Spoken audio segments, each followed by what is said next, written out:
I bet you cry every single time you get 60% in your past paper, so let me teach you how to use your past papers in order to revise and not do it blindly. Firstly, go to Google and search examiner's report, the year that you're using the past paper from, and then the subject and the exam board, of course. The examiner's report always has a general statement at the very top which tells you exactly where students are losing a lot of marks on. In this one, they specifically said in question 3 onwards, the demand started to increase, and so a lot of students started to lose a lot of marks here. Why is this important? Because I went through a bunch of examiners' reports and I saw that they actually tell you which topics did come up every single year. Because every single year, the students don't know how to answer them.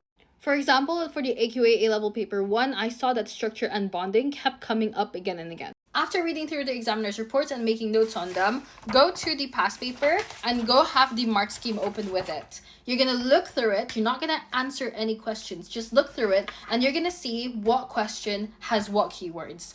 Then after that, you're going to make a flashcard on those. Don't make a flashcard for every single question because that's going to take way too long. What you're going to do is just look for the questions that are very repetitive every single time. You will see this as you go through a lot of the past papers. For example, describe and explain the trend in reactivity as you move down the halogens in the periodic table. Very specific, and if you look through the mark scheme for this one, it will have very specific keywords as well. It will talk about the number of shells that they have, the number of protons that they have, the electrostatic attraction, things like that. That is what you want to note down. If it's just saying identify the element likely to form a negative ion from the following list, that type of question is very versatile. It can be for anything. It's not very specific. Don't make a note on that. Once you have done that, you have a stack of flashcards that you can go through every single day, or you can use the Lightner technique for it. So that's to revise. Now, to actually do the exam preparations, you have to actually do the past papers. When you're doing the past papers, you want to do it in time conditions, because the idea behind this is every single time you do a past paper, you want to reduce your time frame by 5 minutes.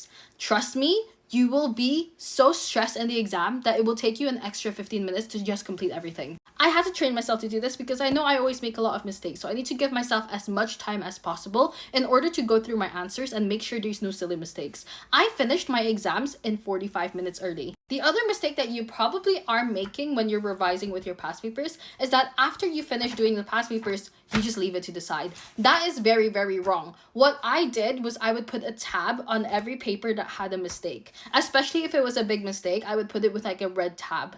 I have different colors for different things. You can make up your own colors, that's fine. After that, you just want to look at the mistakes regularly, especially the day before the exam. Last but not least, you want to cross-check all of the past papers and see what similarities they have. What kind of diagrams they like to use, what kind of keywords they like to use, things like that. Trust me, it doesn't make sense right now, but as you go through it, it will make a lot of sense. And that's it. All the best. Bye.